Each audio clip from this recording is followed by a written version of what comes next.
What's up, guys, and welcome back to the doctor's office. I am Dr. K. Ray Knight, here to give you proper diagnosis and prognosis and everything comics and comic book characters.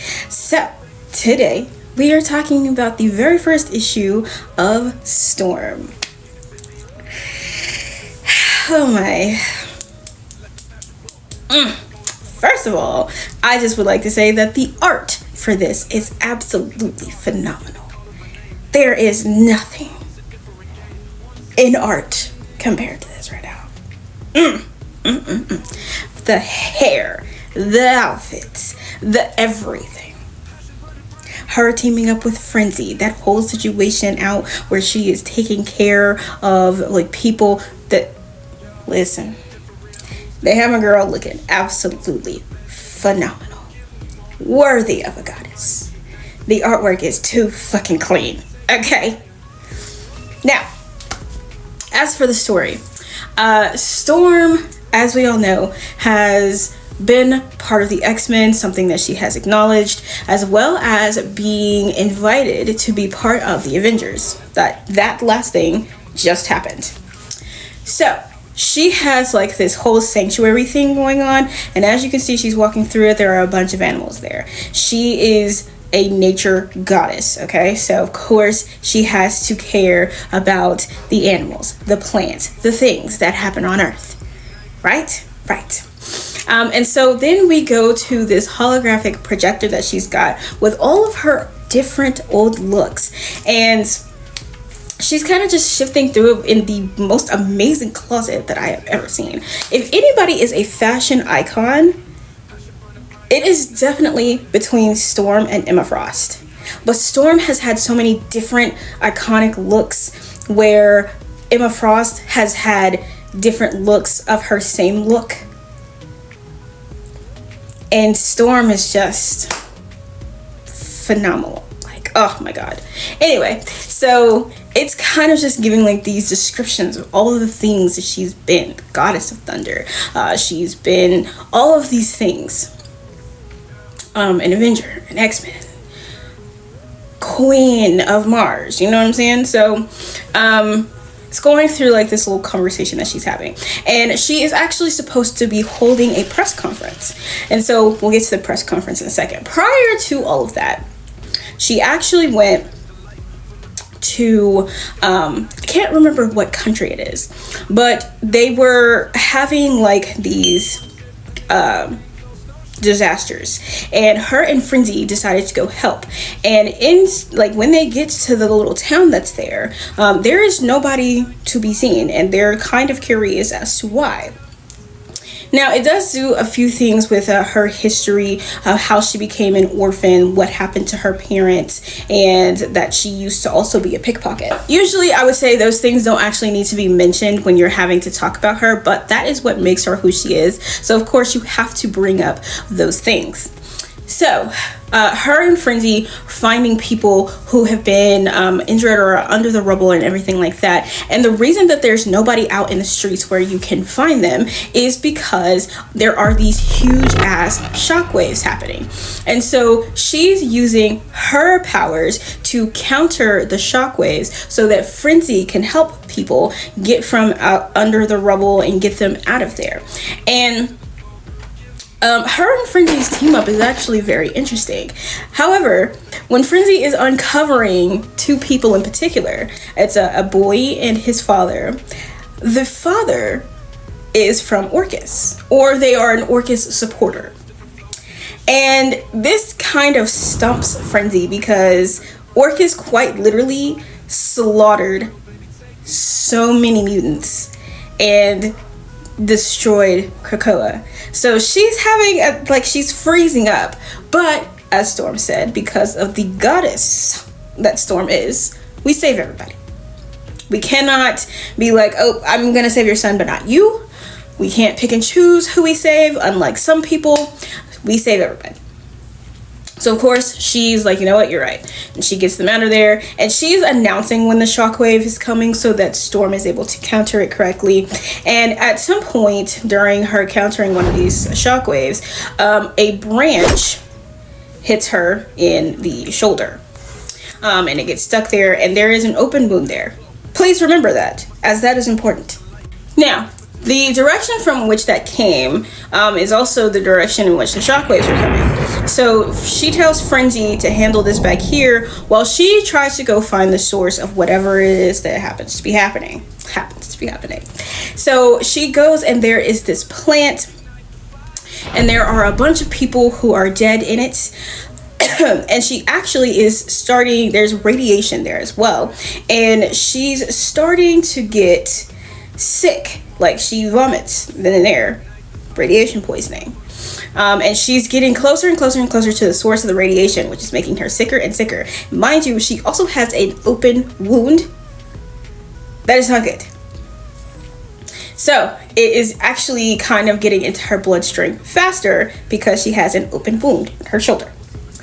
Now, she finally does find the source of this whole entire situation, and it is a little boy. A little mutant boy who has come into his powers. He's freaking out, and he says he can't stop himself. And the more that he tries, the more that his powers seem to be resisting and causing even bigger things to happen. So what she does is she gets up there and she hugs him, telling him he's going to be all right and all this other stuff. Now, she gets him to safety elsewhere, and she calls in Tony. Mind you, she is working with the Avengers, so she does have direct access to Tony. She goes to get Tony in there, and Tony discovers that these people in this plant have been using alien technology to run it. And that information actually gets out, and people start blaming the engineers for the deaths of the people in the town, as well as the deaths of the other engineers, because why are you using alien technology without saying anything to anybody? Now, Tony, of course, is admiring this because why didn't I think of that before? And he's just like, this is essentially genius. He's like, however, I've ran the numbers 600 million times, and that is not what killed these people. The radiation from that boy's powers is what killed these people. And so, of course, she says that she has a press conference, and in that press conference, she's supposed to be introducing herself to the world. You know what I mean? So, in this situation, because she was there, she would have to, like, and Tony tells her this, you can either protect that boy and other mutants by lying and saying that them using the alien technology is what killed them, which would be plausible because they are using alien technology and didn't really understand how it was working, and that could have been the cause. But with Tony running the numbers 600 million times plus, that was not the case. Or you could protect the legacy of these people and tell them that the mutant boy was the cause of this situation. So she's kind of in a conundrum because she's always wanted to protect the lives of mutants. Like, always, always, always. However, lying about this situation is not in her best interest in what it is that she's trying to accomplish. So at this press conference, she starts coughing. And then she starts coughing up blood because she has radiation poisoning. And she starts talking about becoming the Earth's protector. And that she has a floating sanctuary / headquarters on top of the sanctuary that she has on land. And that she wants people to be able to look to her. She's giving this absolutely gorgeous speech. Something that she definitely learned from Scott, Sam, T'Challa, anybody who's given speeches, Captain America, anybody who's ever given a speech, she's definitely learned the art of speech giving. Because her speech is absolutely gorgeous. And it is then at this time that people are actually listening to her, watching her, and they are just absolutely in love with all the words she's saying. Until it comes to the part where she talks about, I believe it's in Oklahoma. So I think that's where we are. We're in Oklahoma, not a different country. And it comes to the part where we're talking about the plant, and she does in fact tell them that a mutant boy was the cause of that. The mutants who are in Louisiana, which is Wolverine, Gambit, Rogue, and the outliers who are there, Wolverine walks out, unhappy, of course. And then the Avengers are also watching it, and they're kind of just like stunned that she even decided to say that. Now, as she is saying this, the audience that she had actually is getting angrier and angrier, and then they all decide to start leaving. Now, one of the things that actually bothers me about this situation is that y'all know that Storm is mutant. And yet you were there. And you were there in support of her. But because she's telling you the truth about what happened and the fact that a mutant was the cause of that, somebody who was coming into his powers, who is a younger boy, you decided to get mad at her when you know she's mutant. Make it make sense. Please. So the story was absolutely phenomenal.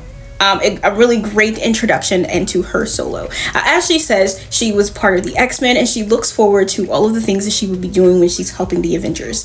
But she, like, you know, as everybody knows, she feels that she should be doing something on her own.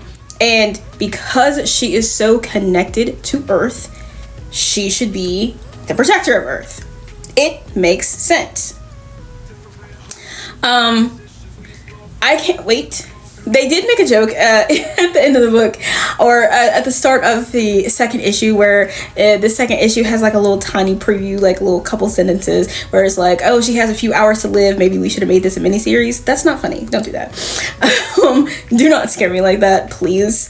And then, of course, there's a line in here that was just like, Mother Nature has never been against her until, like, suddenly it wasn't, or something like that, where it was like making the threat that Mother Nature would be the one to kill her. So, you know, the story, phenomenal. The artwork, my God. I'm telling you, if you read this, or if you were looking at the pages as they were up, the artwork in this is absolutely gorgeous, and I hope it continues. Keep that artist, please. And she deserves this. She's deserved this for a really long time. So I am very much looking forward to the rest of the story and how this is going to go. But that is it for this episode of The Doctor's Office. Tell me what you think. And I will see you guys at your next checkup.